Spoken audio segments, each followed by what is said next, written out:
Yeah, and I'm going to just jump right in because Rob and I, we have a lot to talk about with this Irving Penn exhibition. So, Rob, why don't you go ahead and start sharing your slides? I'll just mention Yes. you, Rob. You're a good friend. We've been museum guides together, and Rob also had his own photography gallery for many years. But tell us about this exhibition, Rob. Yes, very good. So, Rodney and I actually had the pleasure of going to this together. We love going to museum exhibits together because we always have lots of comments and ideas to share. So, this is the exhibition, which is at the De Young Museum right now, on Irving Penn, the photographer. And um, Penn is widely recognized as one of the 20th century's greatest photographers. He really revolutionized the fashion photography genre, if you will, in the post-World War II era. And a couple of his important innovations, which we'll see as we go through the photographs, were using neutral backgrounds and also emphasizing the model's personality through their gestures and expressions. Now, Penn's work began in what was called the golden age of the magazine. Magazines, of course, had been around since the mid 19th century, but the early part of the 20th century was considered to be the golden age when you had Life and Look and Vogue and a lot of the wonderful magazines. Here's Irving Penn, shown with a large format view camera, which was the camera that he preferred to use, as did many studio photographers, because it has a large negative. It's probably an 8 by 10 negative, and a very large focusing screen. When you look through it, the images are actually upside down. They're inverted. So you have to focus and frame with the image upside down. But it gives you, because of the large negative, it gives you a very detailed, high resolution photograph. And so that's why it is preferred by studio photographers. Now, during his time at Vogue magazine, Penn created an unprecedented 165 covers, and these are just a few of them from the exhibition. Interestingly, the one in the middle is the first black and white cover from April 1st, 1950. The first non-color cover that the magazine had published since 1932. So interesting that they went back to that for this particular model. Let's take a short look at some biographical data about Penn. He was born during World War I and attended the Philadelphia Museum School of Industrial Arts during the Great Depression. And here he met the first of two people who were key to his development as a photographer. And that was Alexei Bogdanovich, who taught a design laboratory course at the school. And if you read this quote, you'll see that you get an understanding of his importance as a designer. He really revolutionized the American magazine design. Previously, they had static layouts, conventional posed photography. He brought about the revolution of a double page spread with a dynamic field upon which you would have photographs and interesting typefaces and white space for emphasis, all arranged into a total composition. So he really did, as they say here in the quote, bring out the energy and movement in the printed page. Now, Penn in 1942 travels throughout the American South and then Mexico to work on his painting. He started out as a painter. And of course, during those years, surrealism and abstraction were two big art movements of the time, and we'll definitely see their influence on Penn's work as we go along.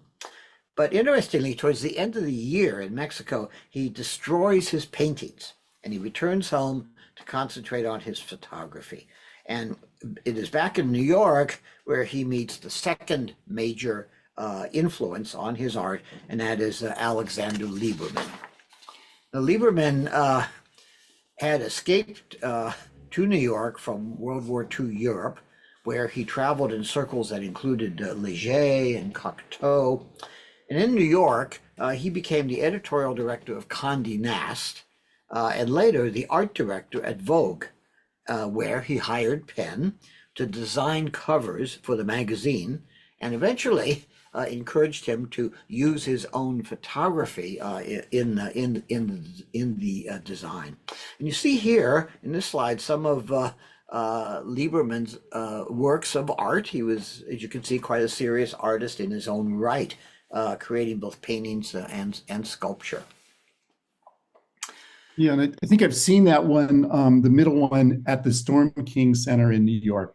Aha, Gate of Hope. Great. Now, I mentioned that Penn was originally a painter, and here are a couple examples of his paintings. Now, it's not unusual for a photographer to start out as a painter. Many did. A notable one is Henri Cartier-Bresson, famous documentary photographer. He was an accomplished photographer and again started out as a painter. And the reason I think that many photographers begin as get trained or train themselves as painters is no coincidence, because studying painting develops one's sense of composition and line and form, and all of those are important in a fine photograph. And when you look at Cartier-Bresson's work, what he could do in a very quick, capturing of the image, his composition is always fabulous, and that is due to his training as a painter. We have a comment from Paco that he really likes the detail of the jar and especially the vase in that painting on the left. Thank Yes, you, I think you could say both of them are, well, they're probably Cubist influenced. Certainly that one looks Cubist.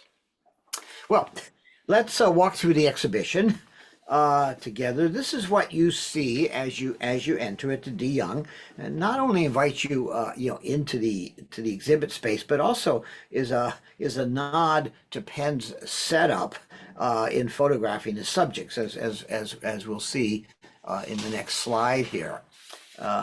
In order to focus the viewer's attention on the subject as opposed to their surroundings, Penn often used this device, this small staged tight corner made up of two walls, two flats, if you will, and the subjects were literally backed into the corner. And note especially on the photograph on the left that he has not cropped the image to eliminate the edges of the walls of the flats. So what we have here is an interesting tension between the perfection of the image, the subject, and the imperfection of the setting. And this is this play between the perfect versus the imperfect is something that is of particular interest to Penn's, and we'll see it expressed in other photographs as we go along. So hold on to that, keep that in mind. Now, here are a group of these so-called existential portraits done in 1947, 1948, all staged in this tight wall. And let's take a closer look at the one of Joe Louis. Here he is. The photo was done in a studio setting, and Penn used a high-angled single-source light. You can see the lighting is just from one direction. You can see the shadows there underneath his chin. And notice that Lewis's feet and legs appear particularly large. This is due to what's called foreshortening, due to the lens being close to the subject and accentuating those features. Interestingly, this is actually this actually plays into the portrait itself, since his long arms and legs are an advantage to a boxer, enabling him to land a punch at a distance and still protect his body. Interestingly, though, Joe Louis is portrayed pretty much the way he would appear resting in the corner of the ring during a fight. Now, the date is important here. It's 1948. This is pre-civil rights movement in America. And the championship fight, where he became the world champion, was as much about racial tensions as it was about athletic ability. Also interesting to note that this photo really could be seen as a metaphor for the Black experience at the time, being shoved into a corner, even though you were the world champion. Yeah, and he doesn't look really happy about it, you know. No, he doesn't. The expression on his face is really Yeah, telling. yeah. Well, here's another person shoved in the corner, and very different portrait. This is Truman Capote, taken when the author was just 24 years old and just beginning to become famous. But here he's literally cornered by Penn, and he appears anything but confident. So I want to ask you all, what effect do you think Penn is communicating with this staging using this tight corner? Well, it certainly sets off these, and we are going to invite anyone else who wants to chime in to share their thoughts.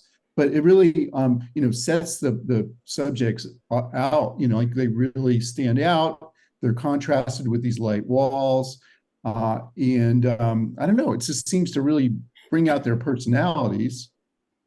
Paco says these men look stunning, although one of them is a woman. A couple of them, I guess. One is a woman. Gail says it gets us to focus on the subject. Unique approach, like it. Yeah, it was right, Rob. This was very innovative. No one had really done anything like this before, right? Yeah, that's true. It really became a kind of a trademark for him. And this whole series, when you see them, you know that they're Penn because that was what he did.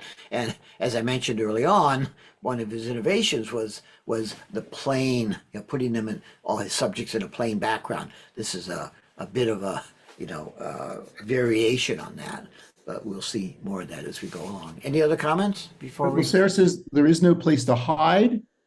Rihanna, it showcases their vulnerability. Other thoughts? And feel free to unmute if you want to chime in with how it looks to you. I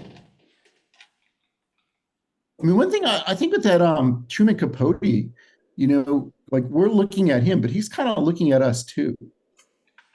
I find that really interesting. Yeah. Go back to that one. Whoops. Yeah.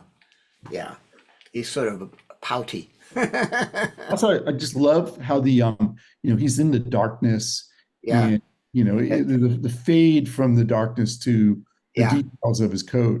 That's again that single lighting used very effectively. Okay, well we should move on here. Question or a thought from Gail. I'm wondering if the subject got to assume their pose in the corner or if Penn posed them. What do we know about that, Rob? Good question. I don't know. I don't know that much about his process there. Whether he made a number of exposures and then used the one that he liked. I would think that he did not pose them. I would think he said just sit here, and they however they landed, was what he did, but I don't know that for sure. So he didn't tell Joe Louis, hey, why don't you look sullen in this picture? That's right, exactly. I don't think you wanted to ask Joe Louis to do something he didn't want to do. Exactly, that's right. Sherry has a comment. Truman Capote looks dissipated even at a young age. Yes. And caught the cigarette with the ash almost falling. Yes, that's interesting. I've never noticed that. That's very good. Well, we need to move on. Thanks for those. Those are great comments, as usual, from this group. So thank you so much for those. There'll be more opportunity to comment later on. Now, the next gallery features still lives, which are mostly color. And here, Penn uses familiar objects, as you can see, and for a sort of the color is very vibrant. This this heightened natural color is important to these pieces. And a technical note: this was often achieved through the use of what is called the dye transfer print. You can see that one of these, the one on the right, is a dye transfer, and this is a printing medium that that displays very highly saturated colors. And by the way, if you notice the photograph on the right, there's a fly on the lemon. Again, this idea, the push-pull of the perfection versus the imperfection. Really kind of fun. Here's another portrait. A still life of a woman's handbag. The contents of a handbag spilled onto the ground. We would assume that is her shoe. And it really tells us a lot about the person if we look at what is in her bag. There's a pair of opera glasses and a whistle, perhaps for safety, and a pill, so hairpin. So it's interesting, sort of a combination of things having fallen out of the handbag. Well, now we're going to take a look at some of the fashion images from Vogue magazine, which Penn did many, as we've said. This is a photograph of the famous mermaid dress, which was creating quite a stir when it was photographed, and the model is Penn's wife, who was a supermodel of the day. Now, a couple of things to note here about Penn's fashion photography. The female body is accentuated.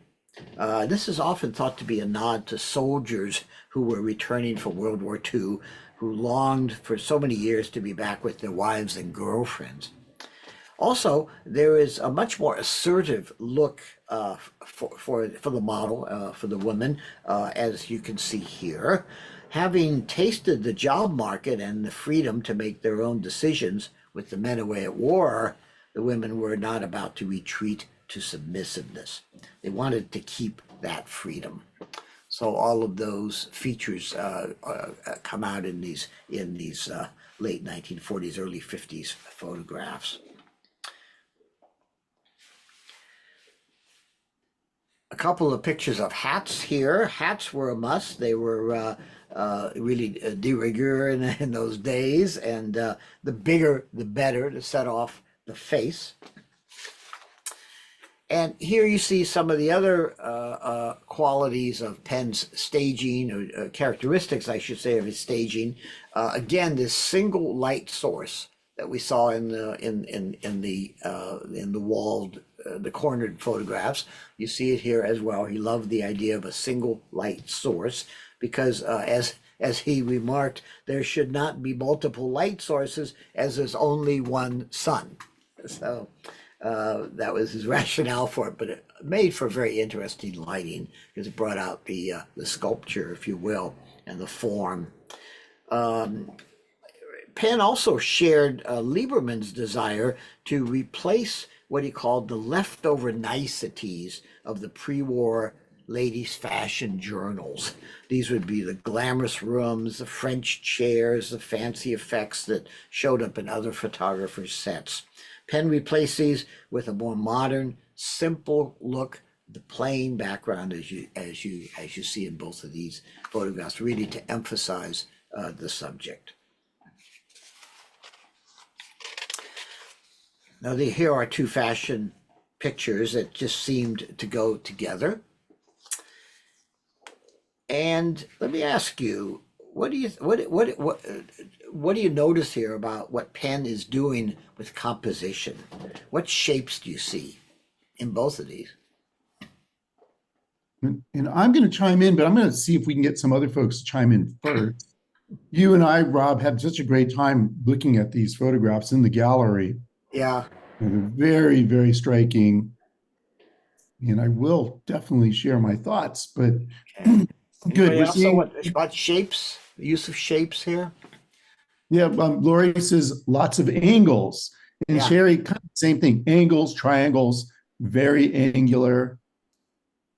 I mean, like, her tongue is a triangle, the Yeah, tips of her fingers, yeah, the angle of the arm coming down on the left side, and then of course on the right side. That's, I mean, we always like to talk about triangles in art, and obviously he's very taken with yeah. that. They're classic composition, and yeah, how he obviously is using them here. And this is one of my favorites. Are you able to see my pointer? Is it Yeah, showing? we Yeah, can see okay. your I pointer. love this line and this line forming a triangle. I just love that. So Forming kind of a perpendicular angle too.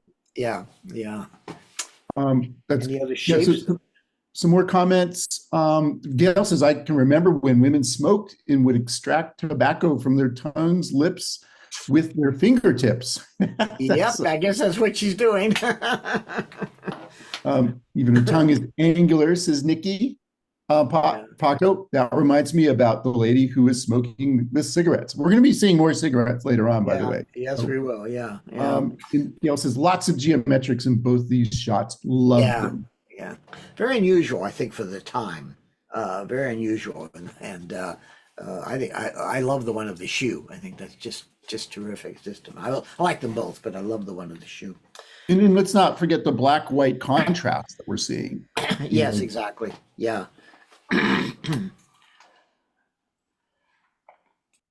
there's a whole, when you go to the show, there's a whole lot of these. So these are like two of our favorites, but there's yeah. We plenty can only more. show you so much in an hour here, but yeah, there's lots to see. Yeah, there really is. All right, we're going to move on to something a bit different. Did I miss something? Oh, this one. Yeah, I missed that one. No, This you is might one forget this that one. Rodney and I just loved. We wanted to had to show it to you. Just thought this was so interesting. Oh, I just want to, Gail has another comment. Seems like these shots have to be in black and white to quote unquote get them. In Yeah, color, they wouldn't work. I think I that's would a great agree. observation. Yeah, I would agree. And mostly usually fashion magazines usually are in color because they want to show off the wardrobes. But And Penn worked extensively in both. So it yeah, was definitely, absolutely. Yeah, yeah. But these are wonderful. The black and white just really works. Well, now let's move on to a different body of work. And in 1948, Lieberman sent Irving Penn to Peru for his first fashion assignment. And when the photo shoot ended, Penn remained behind, and he headed to the pre-Columbian city of Cusco in the Andes, and he made these photographs. He rented a small studio and paid his subjects to come and pose for him. The picture on the right is became one of Penn's most famous images. And these are the first works that he did in his what we could call ethnographic portraits. It's a whole new body of work for Penn. The year after the Cusco visit, Lieberman sent Penn to Paris on an exploratory mission to observe the fashion scene, which was rebuilding itself after World War II. And Penn found the streets filled with workers and street vendors whom he wanted to photograph. These are a group of them from the magazine, which is part of the display at the museum. And once again, he rented a small studio and paid his subjects to climb the stairs to the Parisian studio and be photographed. And these are some of the photographs from the series. Now, when I saw these photographs in the small trades section of the exhibition, actually, both Rodney and I had the same reaction, and it reminded us of the works of August Sander. And so here we've paired a Sander on the right with the pen, and he also did a series of photographs categorizing trades and groups of people. Now this was done in pre-Nazi Germany, and I've always found this whole concept very disturbing. The idea of the attempt to categorize people and fit them into specific categories. And of course, you know what the Nazis went on to do with that idea. But I would say that my discomfort does not extend to Penn's small trade series, fortunately. Let's move on to the classic portraits section of the exhibition. And again, notice the wonderful sense of composition here in these two photographs, Audrey Hepburn and Marlene Dietrich. Again, working with triangles, a strong sense of triangles, again, in Penn's composition. Here are two other wonderful examples from the portraits section. And I've often said, and if you've heard me talk before, you've heard this before, but I've often said that I think the mark of a great portrait photographer is this ability to connect or to commune with the subject and with the sitter, and through that to be able to make a photograph that really captures the essence of the person. And I think these are two wonderful examples. Doesn't Penn just capture Picasso to a T? I just love this photograph.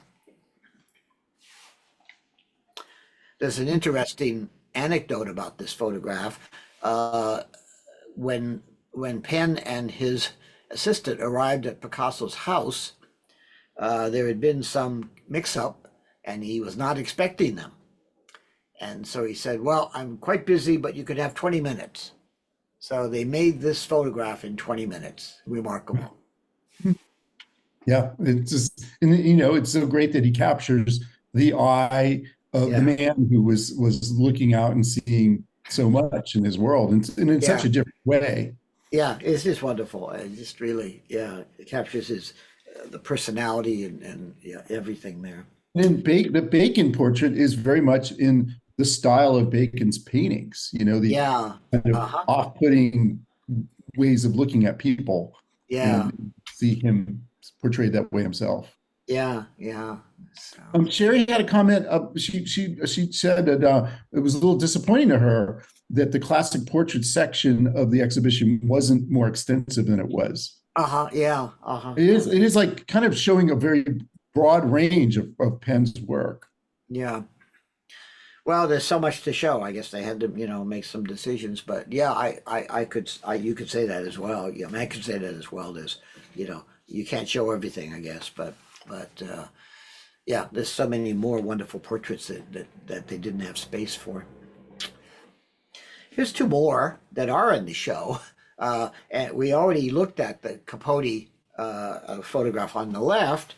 From 1948 when he was 23, and the one on the right from 1965, he's 40 years old.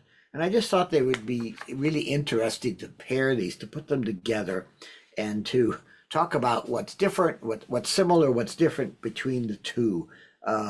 So I'll throw that out to the group. I'm interested in what's similar, what's different, both in terms of the subject, the way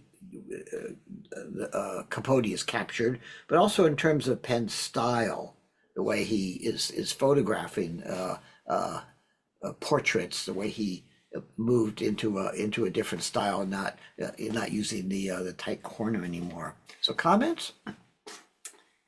Compare and contrast. Yeah, and you and I, Rob, had a great discussion about these in the gallery. It's so interesting, like,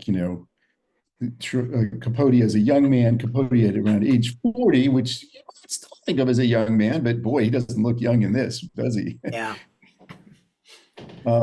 Sherry says, I love the lines on his head. Yes. And what he's doing with his fingers really is interesting. His hands are very contained, says Jacoba. Other thoughts? And again, we talked about, did he pose them or not? It's a good question, but this is such a interesting pose on the right.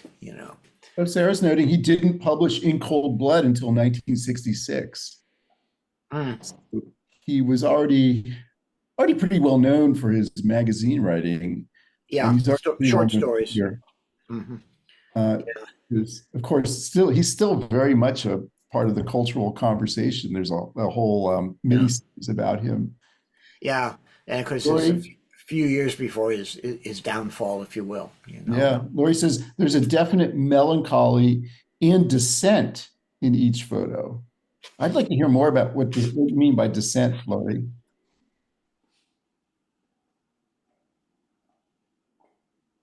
You can open your mic if you want. Feel free to do that if you'd like. I do think it's like really notable. I think he might have had some notice for the one on the left. Like he was able to compose himself, but the one on the right, it's really extemporaneous, right? And then Lori says maybe discontent. Yeah, there's like this world weariness on the right. Like boy, this guy has seen a lot of hard living already. Lots of shadow or negative space, says Roger. And Gail says, I love seeing pics of people over time. Capote's body in his 20s when he was super thin is much more interesting with all the angles, long fingers. You can see his cleft chin, etc. And his mode is much more obvious.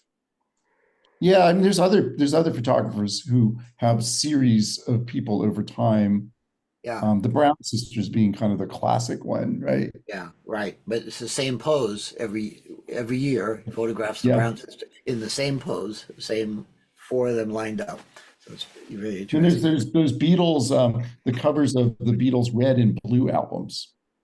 Yeah. Same pose. Well, well, one of the things to notice here, of course, I guess is the obvious, and that is that in on the series on the left when they're cornered, Penn is showing the whole body.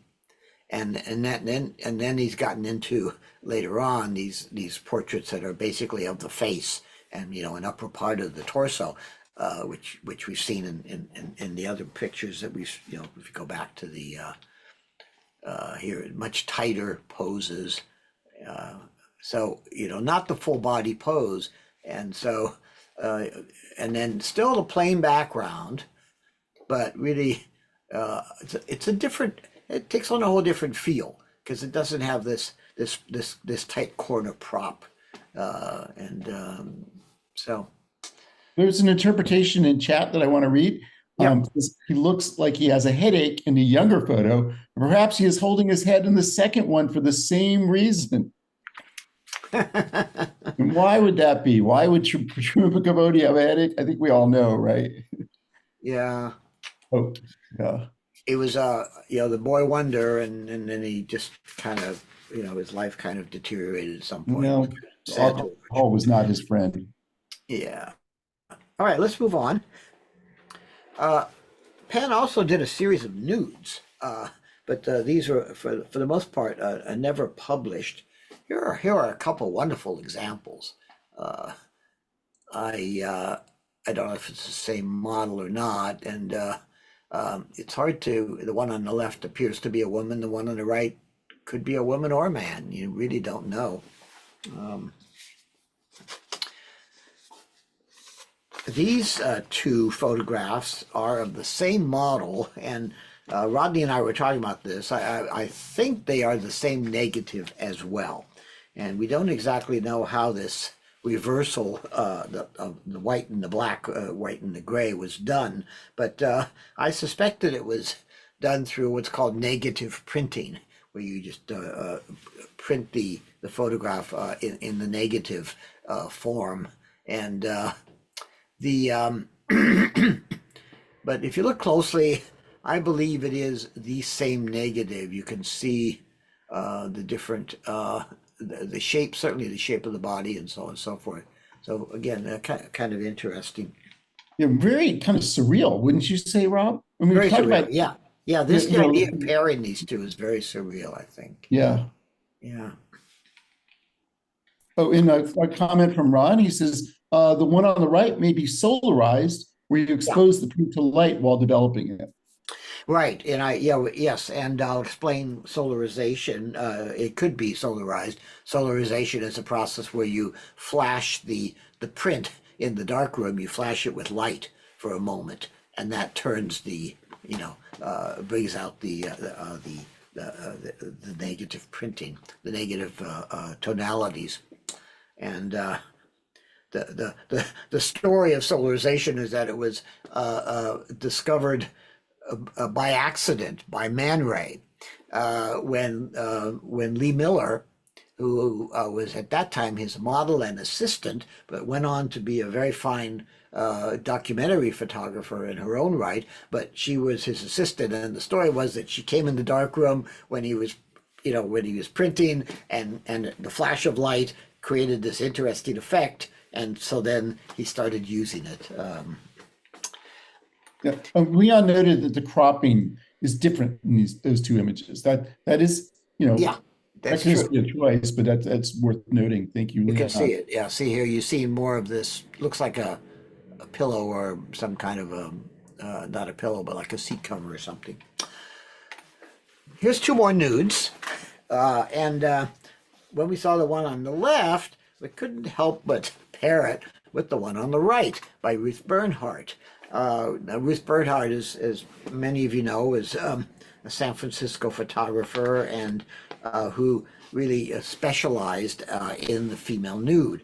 And she was, well, Ansel Adams called her the greatest photographer of the female nude of the 20th century, which I think you could argue is true. But in any event, they're so similar in composition, it just seemed like an obvious thing to compare and contrast. So let me throw it out to you. Which one do you prefer? Is one question. The second question would be, do you find these to be erotic? Thoughts? I'm holding back today because you guys are making all kinds of great comments. I definitely want to know what you think. I don't want to influence anybody. I will note though, Rob, it's worth mentioning that Ruth was a friend of yours. You spent a fair amount of time with her towards the end of her life. Yes, and some of you may have been in on the session I did a year or so ago about that, my friendship with Ruth. Yeah, I have a very Sherry fondness says for her. Ruth's looks more real, and she prefers that one. Lori says the painting almost looks like a photograph of a sculpture. Mhm. And says, I prefer the gray shading, thus Ruth's. Now, thank you for that transition because Oh, and then Jacoba, and I'm probably mispronouncing your name, and I apologize if that's true, but says not erotic, but I prefer the Bernhard. And Gail says, first impression is I like Ruth's the best, but upon more thought, I like Penn's because of the cubic shapes. Neither are erotic at all. In my own opinion was I found them very interesting, not erotic. Mhm. I kind of personally like the Penn one. I don't know. I like that stark contrast there in the the gray against the white. Yeah, well, in both cases, both were interested in in using the nude to create a sculpture, if you will, and they that was kind of the idea that both Penn and Bernhardt had.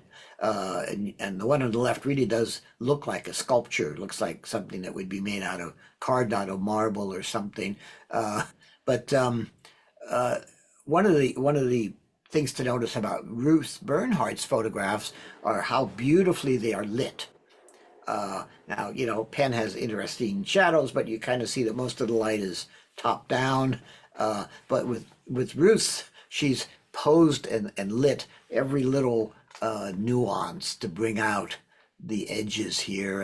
And if you watch the films of her working with a model and how she would have the model move it a little inch that way and change the position of the leg. It would take hours maybe to make that photograph. So you do see that, I think, in the finished photograph, the differences. Yeah, Yeah, Ron points out that there's different moods to these two, so that Penn's is kind of high key, Bernhardt's is low key. yeah, very good observation. Yeah. Any others? Both very sculptural, says Gail. And then Leon says on Ruth's there are still highlights. Hmm. Yeah, that's a good point. Yeah, Yeah. I think I see that. There's more subtlety in the Ruth Bernhard. Yes, because of this intricate lighting and the intricate, staging, if you will, of the shape of the body. Yeah. And fair enough, like she's kind of possibly influenced by the earlier one in maybe saying, I'm going to do that one, but I'm going to do it a little different. I'm going to add my own spin to it. Possibly, yeah, I don't know, possibly, but Ruth always said that she was not intending to make erotic photographs. She was intending to make photographs that were sculptural, emphasizing the beauty of the body, but not intended to be erotic. Well, let's move on. Here we are at the photograph that we were talking about in the beginning. Big Brother and the holding company and the Grateful Dead. There was a whole wonderful section of the exhibition about the Summer of Love in San Francisco. In 1967, Penn came out to San Francisco. He was on assignment, this time for Look magazine, to photograph the whole hippie scene during the Summer of Love. And this it was made in 1967. And Rodney, you want to show your picture again? Yeah. Why don't you stop sharing it? I'll share Yeah. mine. All right, and then we'll come back here. Where are we here? Click on stop sharing, probably at the top. Yeah. So Yeah. here's mine. So this is a picture of Peter Albin of Big Brother and the Holding Company, taken about a month ago, standing in front of the photograph, because this is him sitting here in the with he was the founder and the bass player for Big Brother and the Holding Company, and he and I talked a bit about the photo shoot. He was photographed by many great photographers, and he said it was a good experience, kind of fun to be together with the Grateful Dead. That was unusual for them, although he said his favorite photographer of the period was Jim Thompson. So or Jim Marshall. I'm sorry, I'm getting Jim that. Marshall. Jim Marshall. Marshall. Yeah. Why don't we go back to yours, Rob? Right. Yeah. We can spend just a little more time looking at that Yeah. Yeah. photograph. And yeah, so this is Peter Albin again sitting here, because there's Janis Joplin. The two surviving members of Big Brother and Holding Company are Peter, who turned 80 last week. I mentioned that at the top of the show. And this is Dave Getz, who's their drummer. And then the Grateful Dead, Bob Weir's still around. The drummer, Kreutzmann, is still around, and Phil Lesh. So yeah, real great documentation of the Summer of Love. And there's a lot of other. Do you have any others in the deck, Rob? No, I don't think we do actually. Well, definitely go. That's one of the many reasons to go Yeah. see the show. There's some really interesting. There's some Hell's Angels in it. Yeah. Yeah. And a dance troupe. Which we're gonna look at. We are gonna look at that. We're going to see them. Okay. Yeah, but yeah, these are fun. These band photos are fun. When they were playing for free in the Panhandle of Golden Gate Park, right? During the summer. I mean, one other thing about Peter is he is represented in not just at the DeYoung, but also, we were mentioning that poster show at SF MoMA right now on the 7th floor.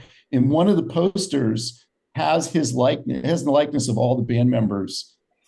So look for one of the Big Brother posters, and you'll see a drawing of Peter also. So kind of cool for him to be up at two major San Francisco museums right now at the same time. Yeah, Happy birthday. Well, let's move on. This is the dancers that Rodney just mentioned. This is the Anna Halpern's Dancers Workshop in San Francisco, and Halpern studied dance with Martha Graham and many others, had appeared in many New York performances before moving to San Francisco in the late 1940s with her husband, who was Lawrence Halpern, the well-known landscape architect. And her idea for her company was that she would create what she called a pure abstract form of dance, focusing on the individual and spontaneous movement as opposed to the music per se. And I think a lot of times they perform without music. Somebody said something? Oh, okay. So here you see a couple of photographs from that dancers workshop. And a personal note here, um, my grandparents and Anna's parents were best friends in retirement. They lived close to each other. And so I met Anna and Larry Halpern many times when I was a kid.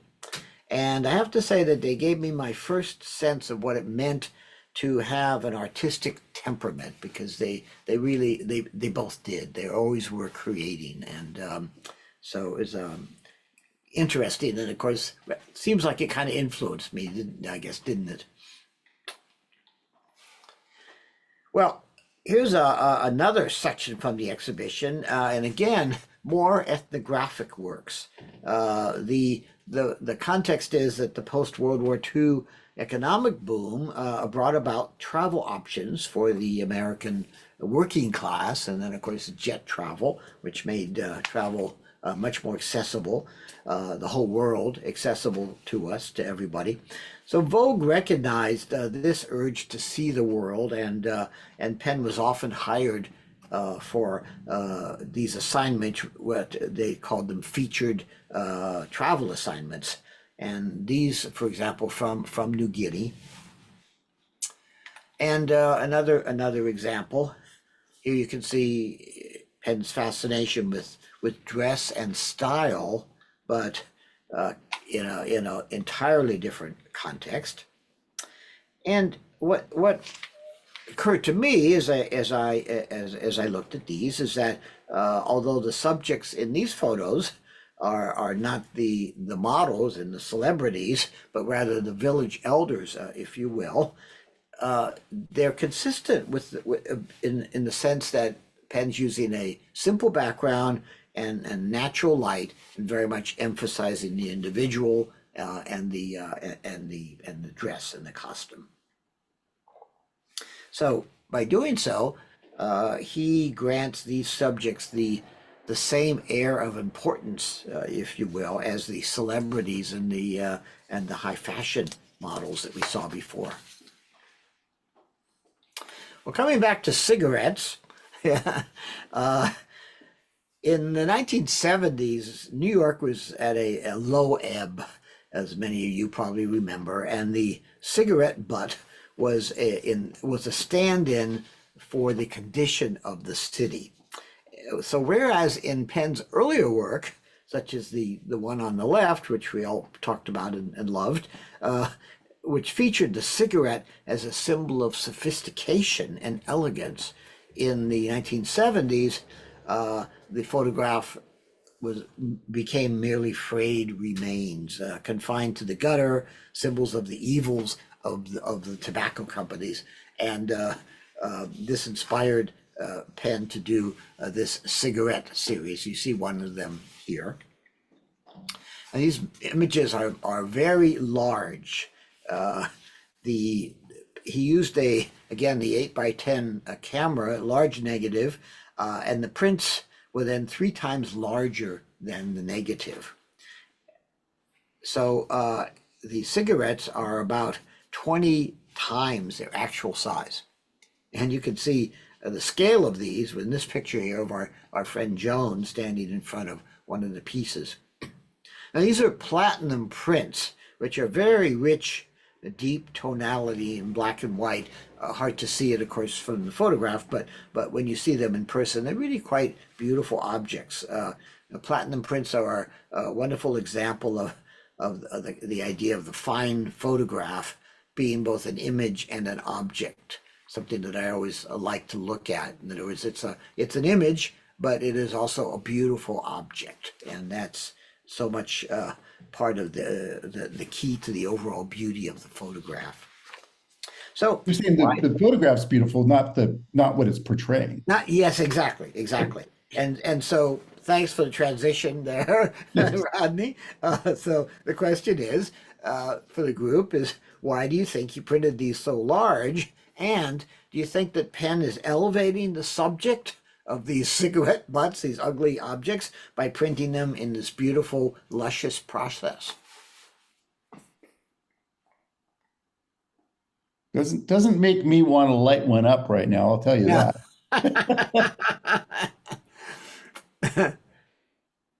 I think the whole idea that he did this whole series on cigarettes and cigarette butts is always intrigued me. You have to wonder why did he do these, but I gave you the background on it. So, any Sherry thoughts? says he Yeah. is calling attention to them, not elevating them.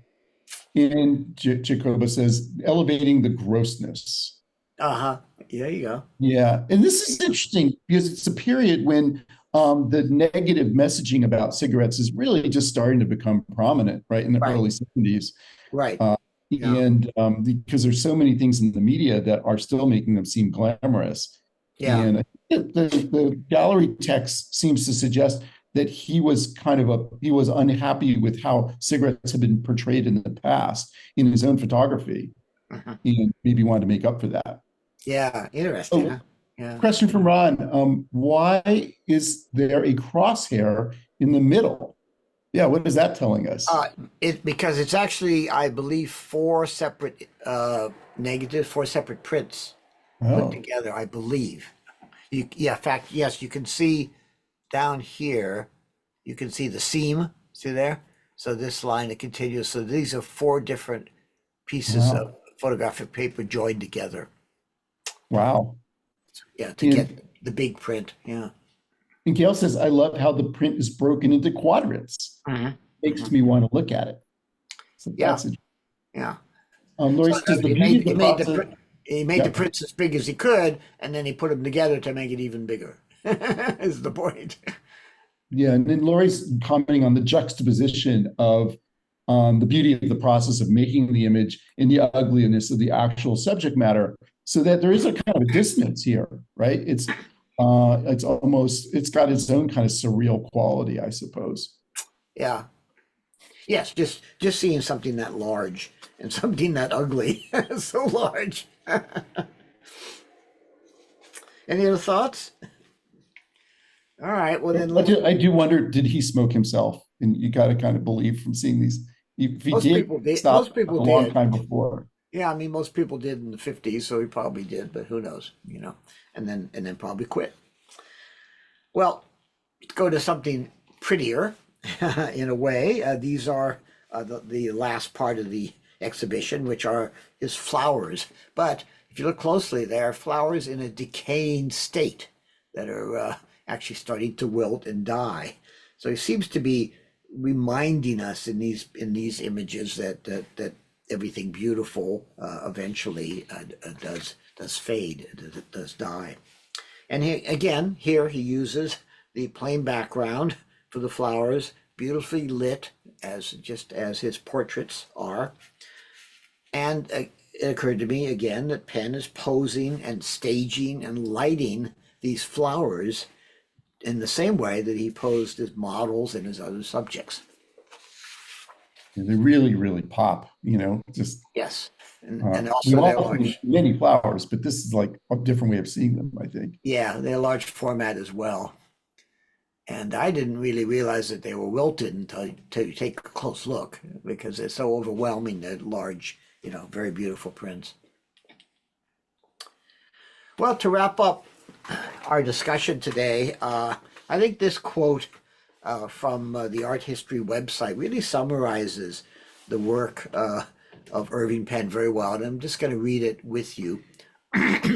Simple, sophisticated, and potent as a dry martini, Irving Penn's iconic covers for Vogue magazine showcased the clean lines and tapered waists of post-war Paris and New York and transformed the aesthetic of the fashion industry.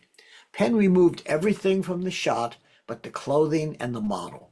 His dramatically lit figures are essentially living, breathing sculptures, as we've talked about. Inspired by surrealism, modern dance, and film noir, his images register as provocative visual statements, not just commercial photographs. With a firm grasp on the geometry of the body, the psychology of consumerism, and an encyclopedic knowledge of the history of art, Penn lifted fashion photography into the realm of high art. Yeah, that's a great summation of the whole thing. Yes, I think so too. And The show runs through July 21st, and if you can get to see it, I would recommend it. And Yeah, here's and you have time if folks have questions. yeah, we have We have time for minutes that. left here. So if anybody wants to unmute and ask a question, that's fine. If anybody comments are also welcome.